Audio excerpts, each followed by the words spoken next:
오늘 우리에게 주실 하나님의 말씀은 고린도전서 7장 1절부터 16절까지 말씀입니다.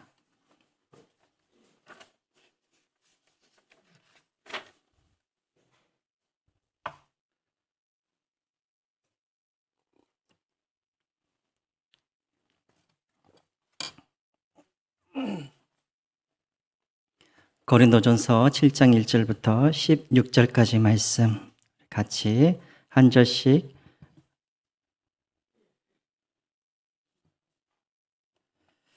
읽겠습니다. 너희가 쓴 문제에 대하여 말하면 남자가 여자를 가까이 아니함이 좋으나 음욕을 피하기 위하여 남자마다 자기 아내를 두고 여자마다 자기 남편을 두라. 남편은 그 아내에 대한 의무를 다하고 아내도 그 남편에게 그렇게 할지라.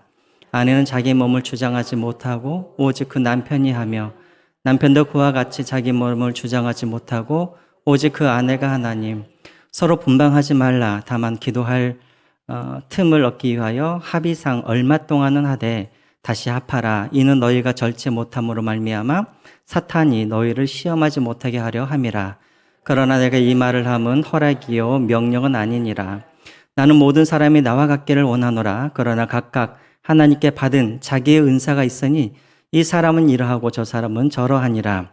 내가 결혼하지 아니한 자들과 가부들에게 이르노니 나와 같이 그냥 지내는 것이 좋으니라. 만일 절제할 수 없거든 결혼하라. 정욕이 불같이 타는 것보다 결혼하는 것이 나으니라. 결혼한 자들에게는 내가 명하노니 명하는 자는 내가 아니요 주시라. 여자는 남편에게서 갈라서지 말고 만일 갈라섰으면 그대로 지내든지 다시 그 남편과 화합하든지 하라. 남편도 아내를 버리지 말라. 그 나머지 사람들에게 내가 말하노니 이는 주의 명령이 아니라 만일 어떤 형제에게 믿지 아니하는 아내가 있어 남편과 함께 살기를 좋아하거든 그를 버리지 말며 어떤 여자에게서 믿지 아니하는 남편이 있어 아내와 함께 살기를 좋아하거든 그 남편을 버리지 말라. 믿지 아니하는 남편이 아내로 말미암아 거룩하게 되고 믿지 아니하는 아내가 남편으로 말미암아 거룩하게 되나니 그렇지 아니하면 너희 자녀도 깨끗하지 못하리라. 그러나 이제 거룩하니라. 혹 믿지 아니하는 자가 갈리거든 갈리게 하라. 형제나 자매나 이런 일에 구애될 것이 없느니라. 그러나 하나님은 화평 중에서 너희를 부르셨느니라. 아내된 자여 내가 남편을 구원하는지 어찌할 수 있으며 남편된 자여 내가 내 아내를 구하는지 어찌할 수 있으리요. 아멘. 예.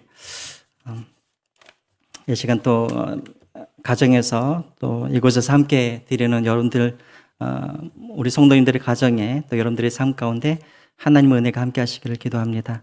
우리가 지난주에는 우리가 음행에 대해서 우리가 말씀을 전했는데요. 우리가 그 배경을 저번 주에 설명을 했는데 다시 한번 간단하게 여러분들에게 좀 설명을 하겠습니다. 왜냐하면 오늘 본문도 그것과 연관이 되기 때문에 그렇습니다. 고린도 교회는 그리스 철학의 영향을 받았다고 제가 말씀을 드렸죠. 그리스 철학의 출발은 이혼론 그 세계관에서 출발되었다고 제가 말씀을 드렸습니다. 다시 말하면 영혼과 몸은 분리될 수가 있다라고 믿었던 것이죠. 그리고 이 영혼은 거룩하고 성스럽고 선하고 대신 반대로 이 육체는 더럽고 추악고 악하다라고 그렇게 생각을 했다라는 것이죠.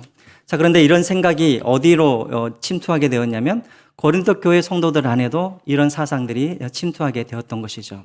자, 이런 이혼론 사상이 어떤 철학으로 발전하게 되어지냐면 제가 지난주에 여러분들에게 두 가지로 말씀을 드렸죠. 첫 번째로는 쾌락주의로 발전하게 됩니다. 이게 바로 스토아 학파들이 주장하는 것, 아니죠. 에피쿠로스 학파들이 주장하는 쾌락주의로 발전하게 되어지는데 이 말은 무슨 말이냐면 어차피 내 육체는 그냥 영혼과 상관이 없기 때문에 육체는 어차피 악하고 어차피 구원받을 것도 아니고 이 땅에 이제 내가 죽으면 이 땅에서 그냥 사라질 그런 육체이기 때문에 그냥 내 마음대로 그렇게 살아도 된다라고 생각했던 사람들이 있었다라는 것이죠. 자, 그래서 이런 사람들은 마음대로 결혼하고 마음대로 또 이혼도 하고 또 음행도 저지르고 이런 사람들이 교회 안에 있었다라는 것입니다. 자, 그래서 지난주에 거기에 대해서 이야기를 했었었죠. 그래서 그들을 위해서 사도 바울이 뭐라고 했습니까? 음행을 대적하라가 아니라 음행을 피하라라고 그렇게 말을 하죠. 그리고 음행을 피할 뿐만 아니라 너희들의 몸은 하나님의 성전인 것을 잘 알아라. 그리고 몸으로 하나님께 영광을 돌리라 라고 그렇게 사도 바울이 이야기를 했습니다. 자, 반면에 또 다른 반대쪽으로 또 다른 또 철학이 있었는데 그것은 바로 뭐냐면 이제 스토아파 금욕주의자들이 교회 안에 있었다는 것입니다. 이 사람들 생각은 똑같습니다. 육체는 악하다고 생각을 하는 것이죠. 그런데 육체가 악하기 때문에 마음대로 사용하는 것이 아니라 육체가 악하기 때문에 이런 육체의 정욕을 할 수만 있으면 죽여야 한다라고 이들은 생각을 했다라는 것이죠. 그러니까는 금욕주의로 발전하게 된 것이죠. 자, 그래서 이런 사람들은 어떻게 했냐면 이들은 하나님을 잘 믿기 위해서 육체의 그런 정욕을 죽이기 위해서 금식을 하는 사람들도 많이 있었고 또 어떤 사람들은 가시 이 덤불에서 그냥 몸을 다 이렇게 맨몸으로 그 가시 덤불에서 이렇게 구르기도 하고 그래서 피가 철철 나기도 하고 그리고 또 이 사람들은 또 뭘 했냐면 결혼을 하지 않았다는 것입니다. 왜냐하면 결혼을 하게 되어지면 어떻게 해요? 남녀 간에 육체적인 그런 성관계를 맺어야 되는데 육체적인 성관계를 맺게 되어지면 자신들이 부정하다라고 그렇게 생각을 했다라는 것이죠. 그러니까 교회 안에서 이들은 결혼하지도 아니하고 독신으로 살고자 했던 사람들이 교회 안에 있었다라는 것입니다. 또 심지어는 어떤 사람도 있었냐면 이미 결혼한 사람들은 육체적인 관계를 맺지 않기 위해서 어떤 사람들도 있었냐면 이혼하는 사람들도 그 중에는 있었다라는 것입니다. 자, 그래서 여러분 오늘 이 본문에는 바로 이제 그런 금욕주의자들, 금욕주의의 영향을 받아서 독신으로 살려고 하고 그리고 결혼했다가 이혼하려고 했던 그런 사람들을 향하여서 이제 사도 바울이 성경적으로 그들에게 이제 답을 하는 그런 내용들이 오늘 담겨져 있습니다. 자, 그래서 지난주에는 음행에 대해서 쾌락주의자들에 대해서 사도 바울이 이야기를 했다면 오늘은 바로 이제 금욕주의자들에 대해서 사도 바울이 성경적으로 그들에게 이제 답을 하고 있는 것입니다. 먼저 1절을 한번 보겠습니다. 1절. 너희가 쓴 문제에 대하여 말하면 남자가 여자를 가까이 아니함이 좋으나라고 되어 있습니다. 자, 고린도 교회에서 이제 편지가 하나 옵니다. 어떤 편지가 오냐면 목사님, 목사님, 남자들이 여자와 가까이 하는 것. 여기서 가까이 하다는 말은 무슨 말이냐면 원어 성경으로 보면은 살과 살이 맞대다라는 그 의미입니다. 자, 이 말은 무슨 말이냐면 이제 육체적인 관계를 말하는 것이죠.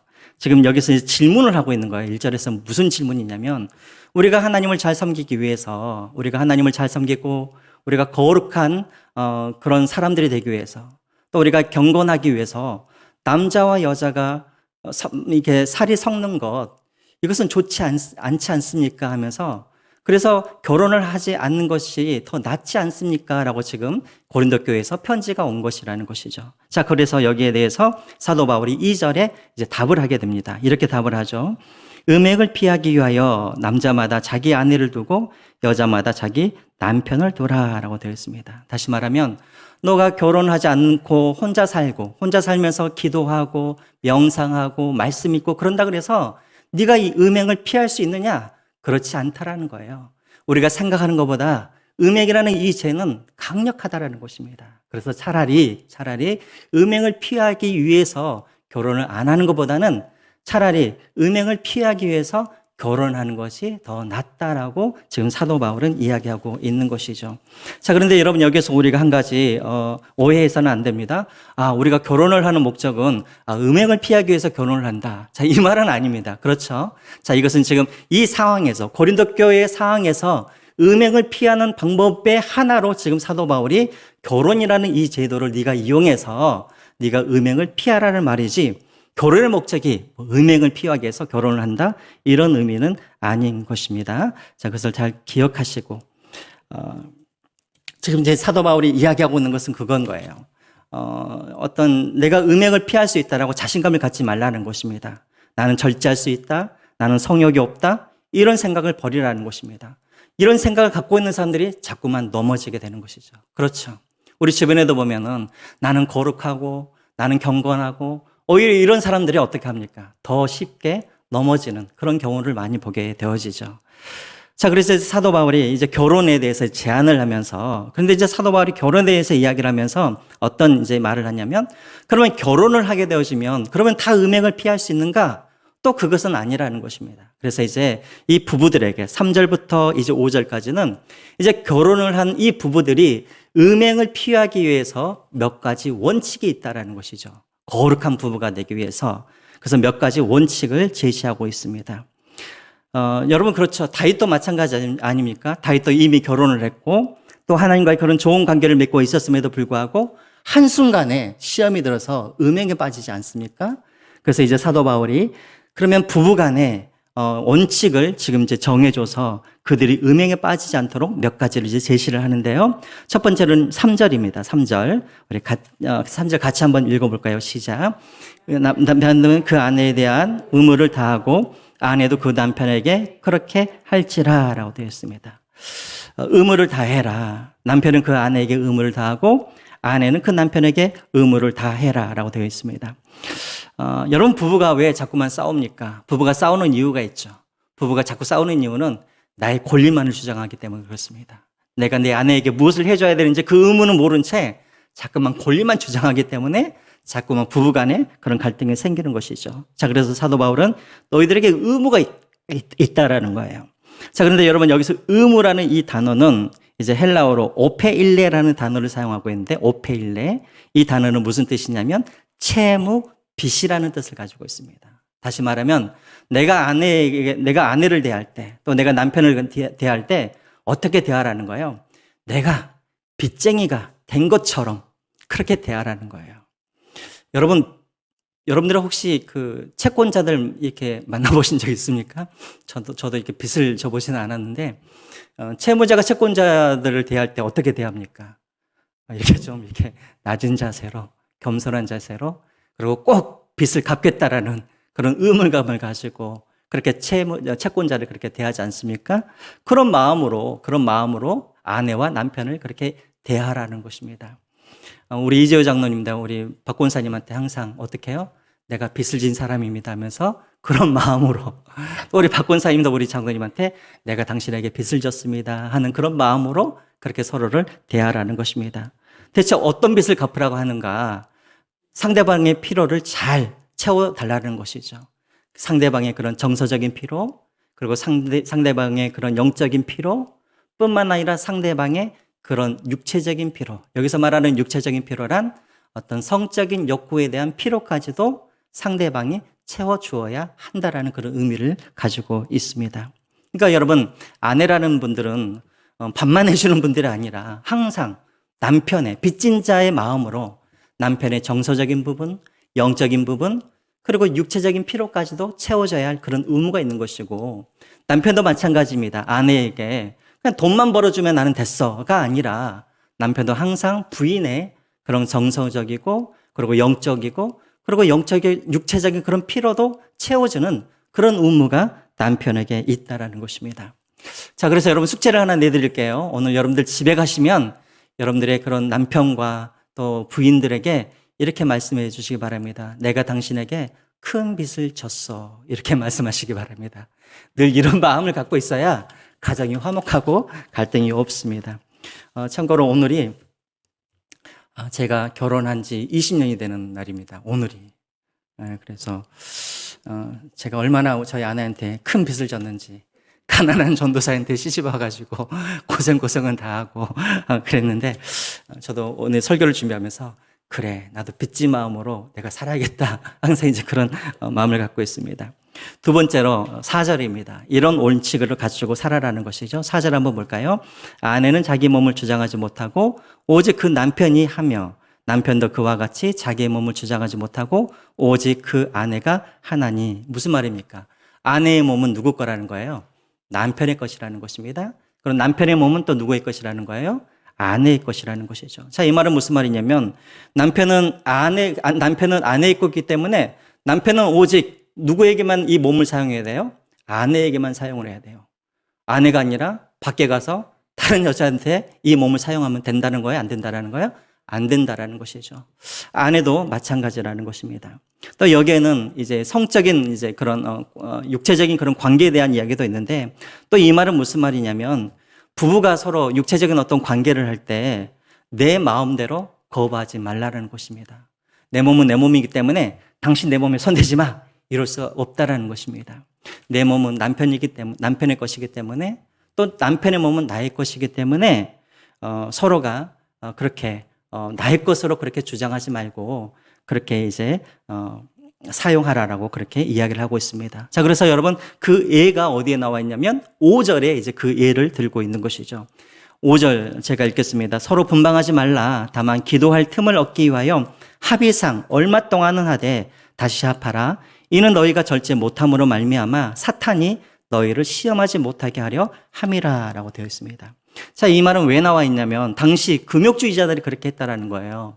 금욕주의자들이 내가 정말 경건한 삶을 살기 위해서 하나님과 좋은 관계를 갖기 위해서 나는 당신과 나는 성적인 그런 접촉을 나는 하지 않겠다라고 그렇게 말을 하고 그냥 분방하는 사람들이 그때 당시에 있었다라는 것입니다. 자, 그런데 아까 4절에 뭐라고 그랬습니까? 너의 몸은 너의 것이 아니라 너의 남편일 것이고 너의 몸은 너의 아내의 것이라고 말하지 않습니까? 그래서 사도 바울이 뭐라고 그럽니까? 분방하지 말라라고 이야기를 하죠. 자, 그런데 여기서 한 가지 조건이 있습니다. 어떤 조건이 있는가? 정말 네가 기도하기를 원한다면, 그래서 너가 정말 하나님께 집중하기를 원한다면, 그래서 경건한 시간을 갖기 위해서 분방하려고 한다면 조건이 있다라는 거예요. 어떤 조건이 있습니까? 서로 뭐 하라는 거예요? 합의하라는 거예요. 합의하라는 거예요. 5절에 나와 있죠. 서로 합의하여. 그러니까 아내와 내가 분방하기 위해서는 서로의 합의 가운데 서로 분방하라는 것입니다. 그리고 분방하되 그 시간이 오래가지 않도록 그렇게 하라는 거예요. 기도가 끝나면은 다시 서로 합쳐서 함께 그렇게 동거를 하라라고 그렇게 지금 권면을 하고 있는 것입니다. 제가 미국에 가서 제가 유학할 때도 제 주변에 그런 사람들을 되게 많이 봤어요. 그러니까 이제 아이 때문에 교육 문제로 미국에 온 사람들이 많이 있거든요. 교회 안에도. 가끔씩 그런 얘기를 해요. 목사님, 우리 남편 또 왔어요. 막 그래요. 1년에 딱 한 번인가 두 번인가 밖에 안 오는데 또 왔어요. 그래요. 불편하다는 거예요. 왜냐하면 이제 애 떨어진 지 한 5년, 6년, 7년 지나면 같이 자는 게 이제 불편하다는 거예요. 늘 혼자만 자고 그러다 보니까. 근데 이 정도는 참 약과예요. 또 이제 어떤 일이 문제가 생기냐면 여러분들도 많이 알고 계실 거예요. 남편은 이제 한국에서 돈 보내주면 아이들은 학교에 보내주고 부인들이 할 일이 없으니까 자꾸만 이제 골프장에 다니고 하다 보면 무슨 일이 일어납니까? 자꾸만 불륜하는 그런 일들이 일어나게 되어지는 것이죠. 자, 그런데 이런 일들이 단순히 기러기 부분만 일어나는 것이 아니라 서로가 이렇게 분방하다 보면은 그런 일들이 일어날 수가 있다라는 것입니다. 제가 알기로도 우리 성도님들 가운데 분방하는 분들이 좀 있는 걸로 알고 있습니다. 저희 집은 이제 같이 하고 있는데 서로 막 온도가 안 맞아가지고 서로 이제 막 거실에서 자시는 분들도 있고 막 그러죠. 어쨌든 그런데 그런 것들이 오래 가지 않도록 그렇게 하라는 것입니다. 왜요? 5절 후반절에 보면 뭐라고 나와 있습니까? 그렇게 분방하다 보면은 사단이 너희를 시험하게 될 거라는 것입니다. 그러니까 자꾸만 이렇게 분방하다 보면, 보지 않다 보면은 자꾸만 이 육체적인 그런 어떤 그런 부분들이 해소가 되지 아니하면 자꾸만 그런 시험에 들기 때문에 할 수만 있으면 분방하지 말라라고 그렇게 이야기를 하고 있는 것이죠. 자, 그런데 여러분 6절에 한번 보십시오. 그런데 사도 바울이 뭐라고 이야기를 하냐면 그러나 내가 이 말을 함은 허락이요 명령은 아니니라 라고 말을 하고 있습니다. 자, 이게 대체 무슨 말이냐면 명령이 아니니라. 여기서 말하는 명령은 무슨 말이냐면 예수님의 명령이 아니라는 거예요. 다시 말하면 당신들이 독신으로 살 수도 있고 결혼해서 살 수도 있다라는 것입니다. 예수님께서 독신으로 살지 말아라, 꼭 결혼해라 이렇게 말씀하신 것은 아니었다라는 것이죠. 그런데 사도 바울이 자기가 오랫동안 목회를 하다 보니까는 목사로서 보니까 독신으로 사는 것보다 결혼하는 것이 더 나아 보여서 지금 사도 바울이 지금 이렇게 이야기를 하고 있다라는 것이죠. 그러니까 내가 지금 너희들에게 권면하는 것이지 이것이 성경에서 옳다 그르다, 이것이 예수님의 명령은 아니다라고 그렇게 이야기를 하고 있는 것입니다. 자, 그러면서 이제 사도 바울이 7절부터는 이제 무엇에 대해서 이야기를 하냐면 이제 결혼에 대해서 이제 이야기를 합니다. 결혼에 대해서. 자, 7절 한번 볼까요? 나는 모든 사람들이 나와 같기를 원하노라. 그러나 뭐라고 되어 있습니까?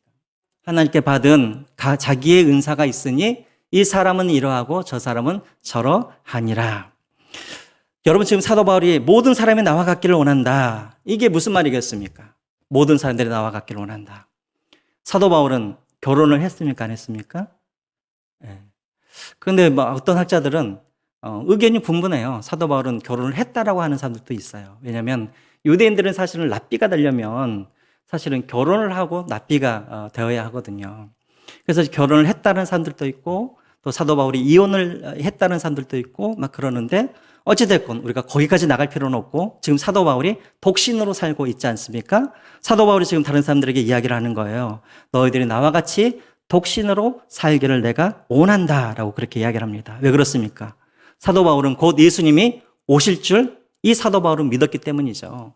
곧 예수님께서 이 땅에 오시는데 지금 혼자 살고 있는데 굳이 결혼해가지고 다른 데에 신경 쓸 것이 아니라 예수님께서 곧 오시니까 여기서 혼자 살 때에는 차라리 결혼하지 말고 복음을 전하면서 주님이 오시는 그날을 너희들도 나와 같이 그렇게 기다리면서 살았으면 좋겠다라고 그렇게 이야기를 합니다.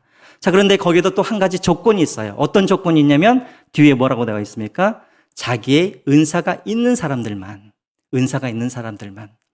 여러분 우리가 보통 이것을 뭐라고 그럽니까? 독신의 은사라고 많이 이야기를 하시죠. 독신의 은사.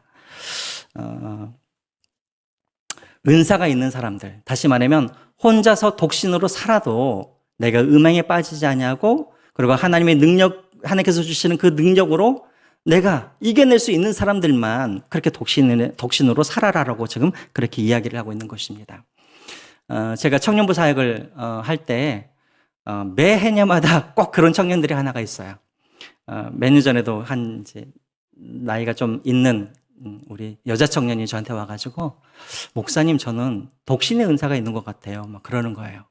그래서 왜? 그랬더니 아무리 제가 이렇게 소개팅에 나가도 이렇게 내가 마음에 드는 사람들이 없고 또 내가 마음에 들면은 그 사람이 나를 원하지도 않고 그리고 점점 결혼이 늦어지는 걸 보면은 아무래도 하나님이 나에게 독신의 은사를 주는 것 같습니다라고 그렇게 이야기를 하는 거예요.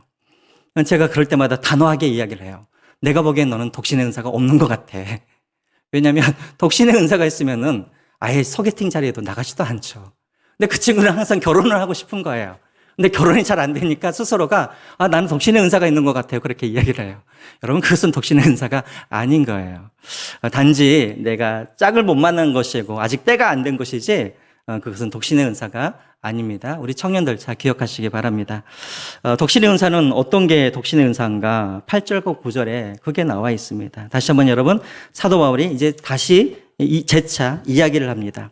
8절입니다. 내가 결혼하지 아니하는 자들과 과부들에게 이르노니 나와 같이 그냥 지내는 것이 좋으니라. 다시 한번 또 이야기를 하죠. 자, 사도 바울이 이렇게 지금 혼자 이렇게 사는 것이 좋다라고 이야기하는 이유가 아까도 제가 먼저는 말씀을 드렸지만 사도 바울뿐만 아니라 당시의 사도들도 그랬고 초대 교인들도 그랬고 예수님께서 곧 내가 살아있을 때 오실 것이다라고 하는 그런 급박한 그런 종말론을 다 가지고 있었다라는 것이죠. 자, 그래서 여러분 한번 사도행전을 보시면 초대교회 성도들이 어떻게 살아갑니까? 집도 막 팔고 내 재산도 막 나눠주고. 자, 왜 이렇게 했을까요? 예수님께서 곧 오실 것을 알았기 때문에, 그렇기 때문에 이 사람들이 믿었기 때문에 막 집도 팔고 막 자기의 재산들을 가난한 사람들에게 나눠주고 이렇게 했던 것이죠. 여러분 사사들도 마찬가지예요. 사사들도 여러분들이 보시기에는 예수님께서 하늘나라에 올라가시자마자 사사들이 무슨 마가복음, 요한복음 이것을 쓴 것처럼 우리가 생각할 수도 있지만 아니에요. 한참 뒤에서 가가지고 성경을 써요. 왜 그랬냐면 이 사사들도 예수님께서 올라가시자마자 곧 내려오실 줄을 이들은 믿고 있었기 때문에 굳이 무슨 성경을 써가지고 기록으로 남길 필요를 이들은 못 느꼈던 것이죠. 그런데 예수님께서 올라가신 지 10년이 지나고 20년이 지나고 30년이 지나고 사사들이 한 사람 두 사람씩 순교당하고 이것을 보면서 사사들이 갑자기 위기의식을 느끼는 거예요. 예수님이 당장 오시는 게 아닌가 보구나 하면서 그때부터 마가복음, 마태복음 그때부터 쓰기 시작한 것이죠. 한참 후에. 그러니까 사도 바울은 똑같은 거예요. 예수님께서 곧 오실 텐데 굳이 결혼하면서 막 이렇게 또 애기 낳고 또 막 이렇게 뭐 돈 벌러 다니고 막 이렇게 할 바에 차라리 곧 예수님이 오시니까 혼자 살라라고 그렇게 권면을 하고 있는 것입니다. 또 두 번째로 왜 이렇게 또 권면을 하냐면 당시 초대교회가 처한 상황 때문에 그래요. 자, 사도 바울이 지금 이 고린도 전서를 쓸 때 이 상황은 이제 점점 이 기독교에 대한 핍박이 심해져 가고 있을 때였습니다. 자, 여러분 한번 생각을 해보세요. 내가 하나님 앞에서 내가 믿음을 지키는 데 있어서 독신으로 내가 믿음을 지키는 게 더 편합니까? 아니면 가족들과 함께 믿음을 지키는 게 더 편합니까? 독신으로 믿음을 갖고 사는 게 더 편한 것이죠. 예를 들어서 이제 곧 순교를 당하게 되어주는데, 내가 순교를 당하게 되어주는데 내 옆에 자식들이 있고 아내가 있으면 내가 자칫 잘못하면 세상과 타협할 수도 있잖아요. 그렇죠?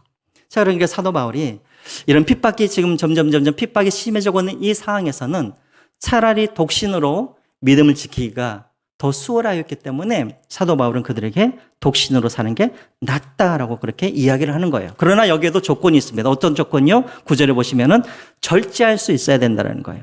무엇에 대한 절제? 내 안에 불타오르는 이 정욕을 이길 수 있는 그런 절제가 없으면은 차라리 결혼하는 게 낫다라고 이야기합니다. 여러분, 이것이 바로 뭐예요? 독신의 은사예요. 독신의 은사가 무엇인가? 절제할 수 있는 능력인 것이죠. 절제할 수 있는 능력.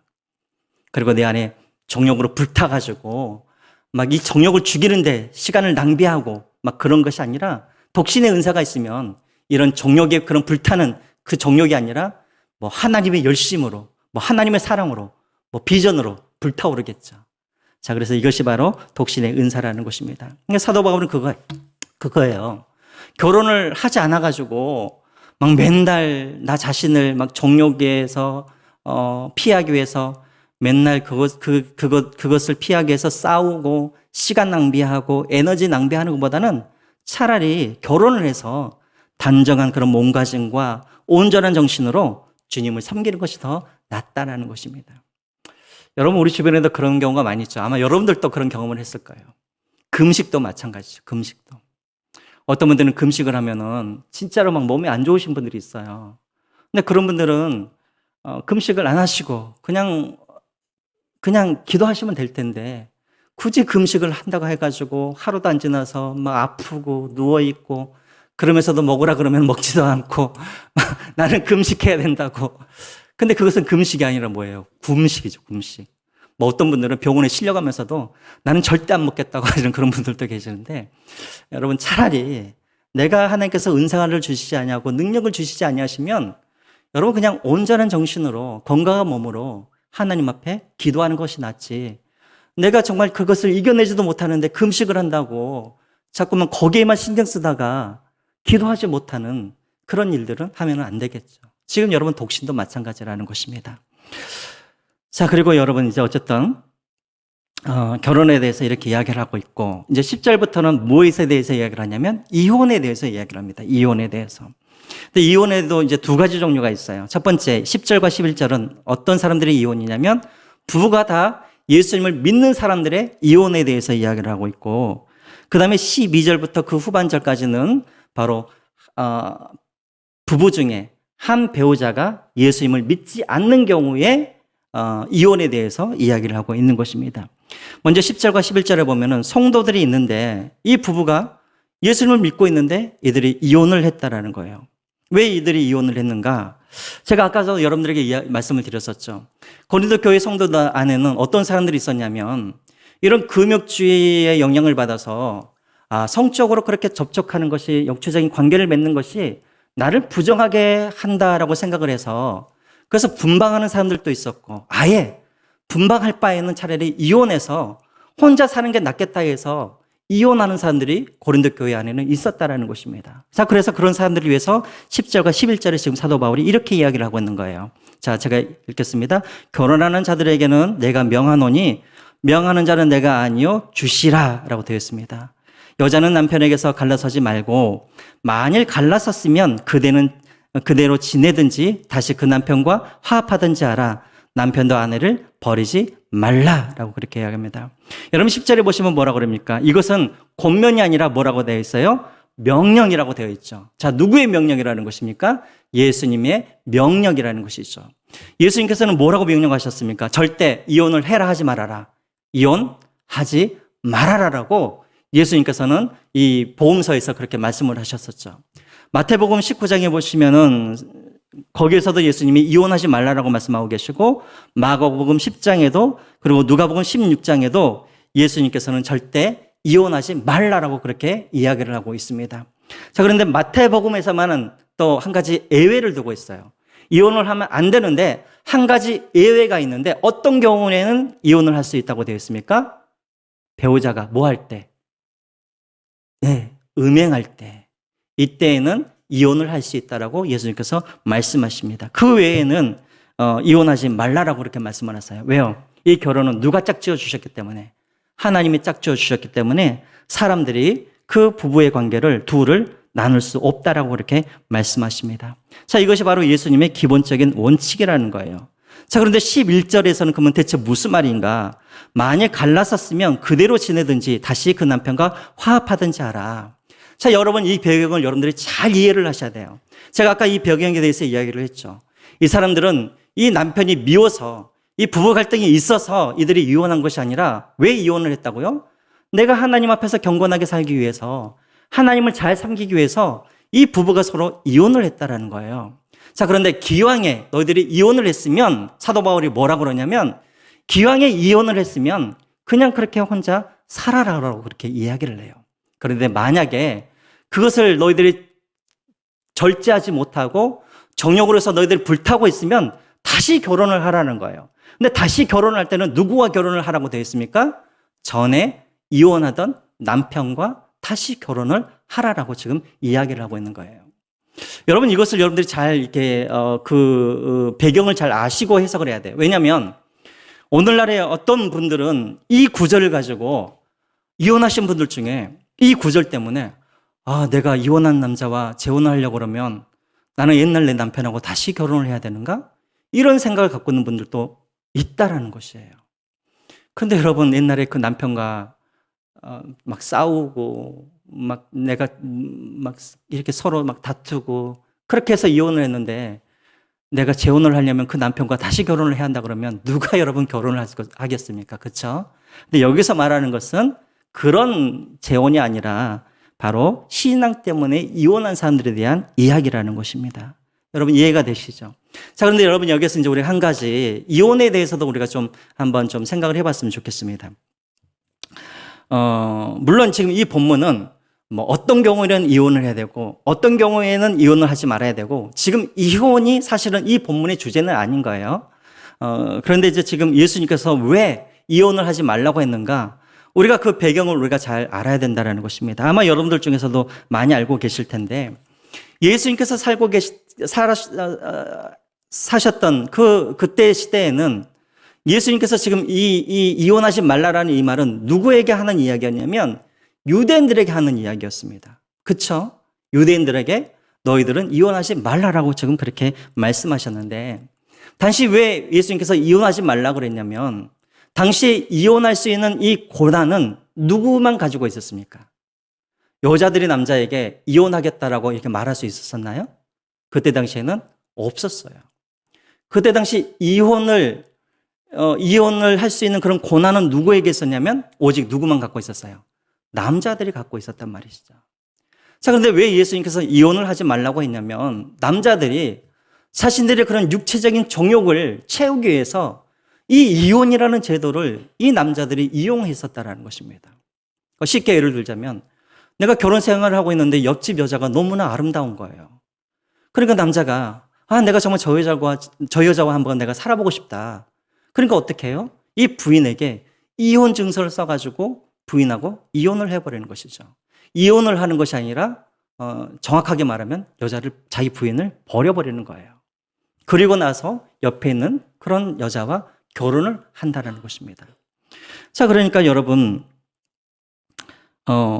그 유대 문서에 보면은 어떤 경우도 있었냐면, 여자가 빵을 굽는데 빵이 타버렸어요.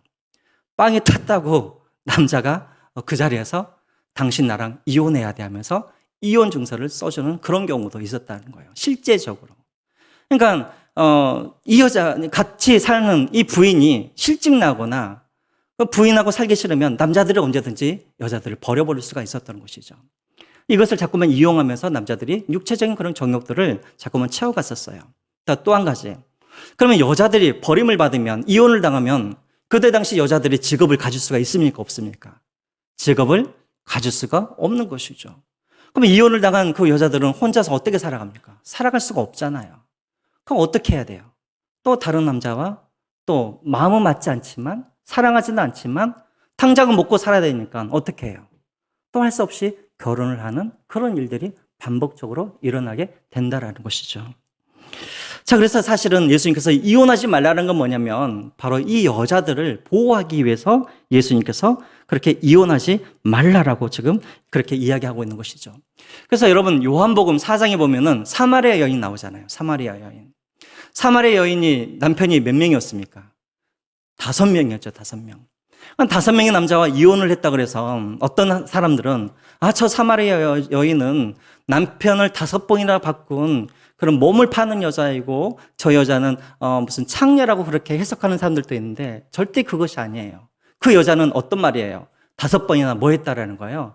남자들에게 버림받은 그런 여자라는 것이죠. 그러니까 얼마나 그런 마음속에 상처가 많이 있겠습니까? 자, 그래서 예수님께서 그런 의미에서 이혼하지 말라라고 그렇게 이야기를 하고 있다라는 것입니다. 그래서 이제 오늘 뭐 시간이 없으니까 다 말씀을 드리지 못하겠지만 재혼도 마찬가지입니다. 그럼 재혼도. 그래서 마태복음 5장에 보면 예수님이 재혼은 간음이라고 그렇게 말씀을 하고 계세요. 그래서 여러분 오늘날에도 천주교에도 이혼에 대해서 반대를 하고 재혼하는 거에 대해서도 천주교가 반대를 하고 있어요. 또 심지어는 기독교 안에서도 어떤 목사님들은 마태복음 5장에 재혼하는 것은 간음이기 때문에 재혼하지 말라라고 그렇게 말하는 목사님들도 계세요. 왜냐하면 하나님은 이혼을 허락하시지 않기 때문에 우리가 법적으로 이혼을 했어도 하나님의 보시기에는 이 사람은 이혼을 한 것이 아니기 때문에 다른 사람들과 결혼하는 것은 간음이라고 그렇게 설교하는 분들도 있었다는 것이에요. 그래서 실질적으로 어떤 분들은 그것 때문에 시험 들고 하나님을 떠나는 사람들도 많이 있었어요. 그러면 이거 너무 시간이 오래 가는데 어쨌든 그렇습니다. 이것은 다시 한번 아까 그 배경으로 생각을 해봐야 되는 거예요. 자, 보세요. 내가 이 여자와 결혼을 하고 싶어요. 그래서 내가 내 부인을 버렸어요. 그리고 이 여자와 결혼을 했어요. 또 이 여자와 또 몇 개월을 살아보다 보니까는 또 실증이 나요. 또 이 여자와 내가 또 버렸어요. 그리고 내가 또 다른 여자와 내가 결혼을 해요. 여러분 이것이 결혼이에요? 아니죠. 하나님을 보시기에는 이건 뭐예요? 간음과 같다라는 것이죠. 자, 무슨 말인지 알겠죠? 여자도 마찬가지라는 것입니다. 자, 그런 의미에서 재혼이 간음이라고 말하는 것이지 지금 오늘날에 이것을 갖다가 그대로 적용해서 어떤 미망인이라든가 어떤 이혼한 사람들이 다시 재혼하는 것을 갖다가 나쁜 시선으로 보거나 그것을 간음이라고 그렇게 생각하면 안 된다라는 것입니다. 이 배경을 여러분들이 잘 이해하고 그렇게 접근을 해야 한다라는 것이죠. 자, 어쨌든 중요한 것은 이제 이혼을 하지 말아라 라고 이야기를 하고 있습니다. 그리고 이제 두 번째. 그러면 배우자가 안 믿는 사람일 경우는 어떻게 해야 되냐는 것이죠. 배우자와 안 믿는 사람일 경우에. 자, 12절과 13절과 14절에 이제 그 내용이 나와 있는데, 다 읽을 필요는 없고요. 자, 이 말은 무슨 말이냐면, 12절에, 여자가 예수님을 믿고 있어요. 그런데 남자는 예수님을 믿지 않아요. 그런데 여자가 남자한테 당신 예수님 안 믿으니까 당신하고 내가 이제 이혼을 해야겠어. 자, 또 남편도 마찬가지라는 것이죠. 남편이 부인이 예수님을 믿지 않기 때문에 당신이 예수님을 믿지 않아서 나 당신하고 이혼하겠어. 이렇게 했던 사람들이 고린도 교회 안에 있었다라는 것이죠.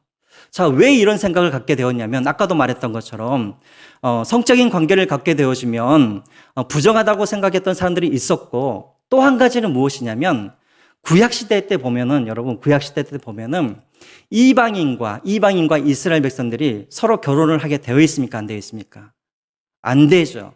그러니까는 이 고린도 교회 성도들 안에도 처음에 결혼할 때는 둘 다 예수님을 안 믿었는데 결혼하고 나서 한쪽이 복음을 듣고 예수님을 믿게 된 거예요. 그래서 구약 성경을 읽어보니까는 이스라엘 백성들과 유대인들은 뭘 하면 안 돼요? 유대인들과 이방인들은 결혼을 하면 안 되는 거예요. 왜? 부정하게 되어지니까. 그러니까 고린도 교회 성도들 안에는 어떤 사람들이 있었냐면, 내가 안 믿는 남편과 살아간다면 내가 부정하게 될 것이다라고 생각했던 사람들이 있었다라는 것이죠.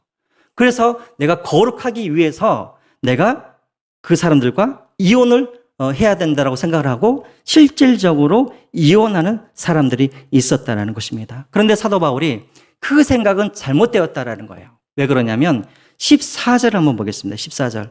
우리 같이 한번 읽어볼까요? 14절 시작. 믿지 아니하는 남편이 아내로 말미암아 거룩하게 되고 믿지 아니하는 아내가 남편으로 말미암아 거룩하게 되나니 그렇지 아니하면 너희 자녀도 깨끗하지 못하려니라. 그러나 이제 거룩하니라. 자, 무슨 말인지 아시겠어요?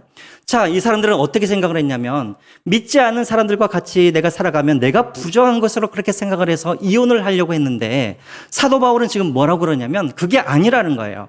오히려 믿지 않는 사람들과 그리고 믿는 네가 같이 살게 되어지면 네가 부정하게 되는 것이 아니라 믿지 아니하는 그 남편이, 믿지 아니하는 그 아내가 어떻게 된다고요?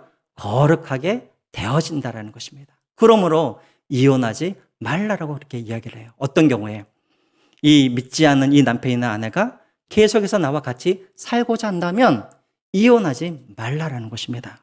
자, 그런데 여러분 여기서 거룩하게 되어진다는 말은 무슨 말이냐면 16절에 그 의미가 나와 있죠. 16절에 뭐라고 되어 있습니까? 아내된 자여 네 남편을 구원할지 어찌할 수 있으며 남편된 자여 내가 네 아내를 구원할지 어찌할 수 있으리야. 무슨 말입니까? 이혼하지 아니하고 그래도 인내하고 남편과 같이 믿지 않는 남편과 믿지 않는 아내와 살게 되어지면 혹시 아느냐? 그들이 예수님을 믿고 그들이 구원받고 그들이 거룩하게 되어질 줄 혹시 아느냐. 그러므로 뭐 하지 말라라는 거예요? 이혼하지 말라라고 지금 그렇게 이야기를 하고 있습니다. 굳이 믿지 않는 남편이나 아내가 이혼을 요구하지도 않는데 네가 먼저 이혼을 하지 말라라는 거예요. 자, 그러면 이제 이런 경우가 있죠. 그럼 믿지 않는 아내와 남편이 배우자가 이혼을 요구할 때는 어떻게 해야 되는가? 그것이 바로 15절에 나와 있죠. 15절. 15절 같이 한번 읽어볼까요? 시작.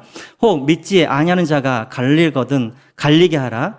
형제나 자매나 이런 일에 들 것이 없느니라. 그러나 하나님은 화평 중에서 너희를 부르셨느니라. 자, 무슨 말입니까? 불신자 배우자가 내가 예수님을 믿는다는 이유 때문에 나와 이혼을 요구한다 그런다면 어떻게 하라는 거예요? 이혼하라는 거예요. 자, 이 말은 뭐겠습니까? 예수 믿는다고 해서 자꾸만 막 나를 방해하고 때리고 막 갈등 일으키고 말다툼하고 자, 그러면은 여러분 어떻게 이 사람이 예수님을 잘 믿고 어떻게 막 그리스도인으로서 합당하게 어떻게 살아가겠습니까? 그렇죠? 그러니까 네 남편이 믿지 않는 네 남편이 이혼을 요구할 때는 다투거나 싸우거나 그러지 말고 차라리 이혼을 하고 하나님을 잘 섬기는 그런 삶을 살아라라고 지금 사도 바울이 이야기를 하고 있습니다. 근데 여기에도 또 단서가 하나 있어요. 제일 뒤에 보면 뭐라고 나와 있습니까? 그러나 하나님은 화평 중에서 너희를 부르셨느니라. 무슨 말입니까? 비록 네 믿지 않는 남편이 이혼을 요구할지라도 할 수만 있으면 그와 화평을 이루고 그와 화해를 하고 잘 그렇게 살아라는 거예요. 왜? 16절에 아까도 말했던 것처럼 그렇다 보면 인내하다 보면 혹시라도 너로 말미암아 그 믿지 않는 배우자가 예수님을 믿을 수 있기 때문에 할 수 있으면 화평하되 그러나 자꾸만 분쟁이 일어나고 핍박이 있고 자꾸만 이렇게 싸움이 일어나고 갈등이 일어난다 그런다면 그래서 네 믿지 않는 남편이 이혼을 요구한다면 그때는 이혼하라라고 그렇게 사도 바울이 이야기를 하고 있는 것입니다. 자, 여기까지가 오늘 이 본문의 말씀입니다. 오늘 본문은 무슨 이혼을 해야 된다 말아야 된다 결혼을 해야 된다 말아야 된다 이것이 사실은 주제가 아니고 우리가 어찌 되었던 간에 우리가 어떤 독신으로 살든 우리가 결혼을 하든 우리는 이 모든 것을 가지고 하나님께 영광 돌릴 수 있어야 한다라는 것입니다. 그리고 날마다 우리가 정말 아름다운 그런 부부관계 또 내가 독신으로 살 때에도 마찬가지지만 날마다 우리가 천국을 소망하면서 살아갈 수 있는 우리가 되어야 한다라는 것이죠. 다음에 여러분 어떤 이제 기회가 되어지면 한번 이런 것을 가지고 한번 또 이야기를 한번 해봤으면 좋겠습니다. 왜냐하면 오늘날에 이 말씀을 가지고 그대로 재혼이라든가 이 말씀을 가지고 그대로 또 이혼에 대해서 적용을 한다면 오늘 우리가 살아가는 우리 사회와 좀 안 맞을 수가 있기 때문에 그렇죠. 배경을 좀 잘 알아야 된다는 것이죠. 그래서 다음에 혹시 기회가 되어지면 우리가 이혼과 또 재혼 뭐 그런 부분들에 대해서 우리가 함께 이야기를 나눴으면 좋겠습니다. 오늘 본문의 주제는 무엇이냐면 어찌되었건 우리가 하나님 앞에 독신으로 살든 우리가 결혼을 하든 우리가 하나님의 영광을 위해서 그렇게 살아가는 것이 중요하다. 오늘 그런 말씀을 하고 있는 것입니다. 우리 같이 한번 하나님 앞에 한번 우리가 기도했으면 좋겠는데요. 저는 오늘 설교를 준비하면서 우리 청년들이 많이 생각이 났습니다. 우리 청년들 중에 이제 지금 결혼 정년기가 돼서 배우자를 놓고 기도하는 우리 청년들도 있을 텐데, 여러분 우리 청년들을 위해서 여러분 기도해 주십시오. 우리 자녀들을 위해서 정말 좋은 믿음의 그런 배우자들을 만날 수 있도록 도와주셔서 정말 믿음의 아름다운 가정을 그들이 이루어갈 수 있도록 위해서 기도해 주시고, 또 우리 청년들이 정말 얼마나 순결하게 믿음을 지키면서 살아가기 힘든 그런 세상이 아니겠습니까? 우리 청년들이 그런 믿음의 순결함을 이들이 잘 지키고 거룩하게 정결하게 하나님 앞에 참된 예배자로 그렇게 살아갈 수 있도록 위해서 여러분 기도해 주시고, 또 이 시간에는 우리 가정을 위해서 한번 여러분 기도했으면 좋겠습니다. 우리 가정이 날마다 화목하여지고 또 부부간에 서로가 의무를 다하고 정말 하나님의 예배자로서 내 남편이 내 아내가 세워질 수 있도록 하나님 저에게 지혜도 주시고 믿음도 주셔서